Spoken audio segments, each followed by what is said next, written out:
So I wanted to come on here and do an update with the whole John Lee Coward situation.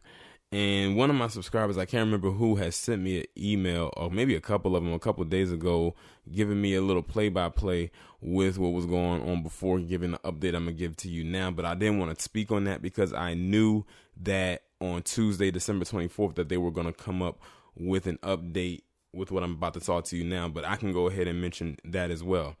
So the very first thing that they were going to talk about, that I probably was going to talk about, but I'll just mention it here, is that the judge in this particular case was basically accusing John Lee Coward and his attorney of something called malingering. Now, I didn't know what malingering was until I Googled it, and basically it's when someone comes up with so many excuses as to why they can't stand trial for something, and usually they can't stand trial, but they're just trying to prolong the inevitable.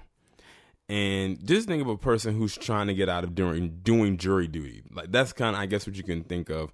But in this case, it's for somebody who's standing trial for something, no matter how large or small it is.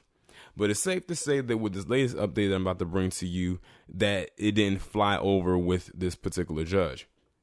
Because it has just come out that John Lee Coward, after all the pushbacks with this trial and finding him incompetent and whatnot and having to see a psychotherapist or whoever they were sending him to, has been found and deemed competent to stand trial, which means the trial will be going forward finally on schedule.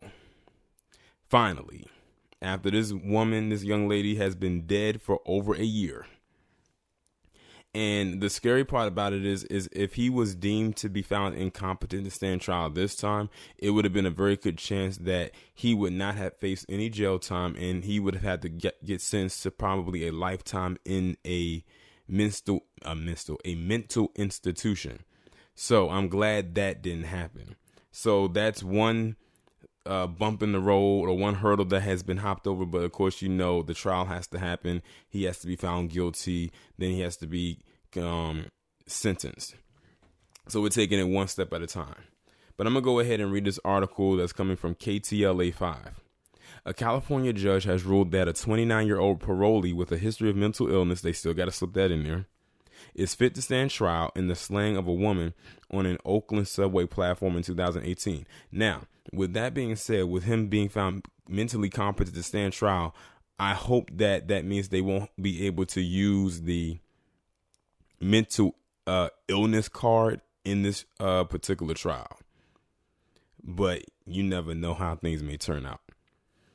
The judge said Tuesday that John Lee Coward will face trial starting in January for the unprovoked stabbing death of 18-year-old Nia Wilson in July 2018. Coward has been charged with murder and attempted murder for the attack on Wilson and her sister, who survived. Prosecutors have said they will seek a life sentence against Coward and are investigated if he was motivated by racial hate when he killed Wilson. Now, this is almost playing out just like the Richard Collins III situation, where hate crime charges were brought up against him, but then that daggone judge at the last minute, after the last minute, decided to drop the hate crime charges. Luckily, he was found guilty, and he's most likely going to spend the rest of his life in jail. Now, this whole thing is going to play out in this situation too. Hopefully, hate crime charges will actually stick, but they have to actually prove that it was a crime of hate. But all you got to do is look at his history on his social media account. But then again, they did the same thing with Sean Urbanski, and that didn't work, but it could have worked. But that daggone judge had to just say, let's drop the hate crime charges. So at that point, it was really more so the judge's fault than the prosecutor's fault, because they proved their case and the defense rested their case and they had everything going for them. But the judge just had to open up his mouth and say, no, we're going to drop it, because it doesn't look like they proved their case. Whatever. The guy's still going to jail, hopefully forever. And hopefully the same thing happens with this guy. Coward came up behind Wilson and quickly stabbed her twice before doing the same to her sister as they were getting off the train. He was found and arrested the next day. While in custody, Coward began displaying behavior that indicated that he might not be able to understand the proceedings against him, according to his attorney. He was later found to be competent to stand trial, and criminal proceedings were reinstated after a months-long evaluation by court-appointed psychiatrists.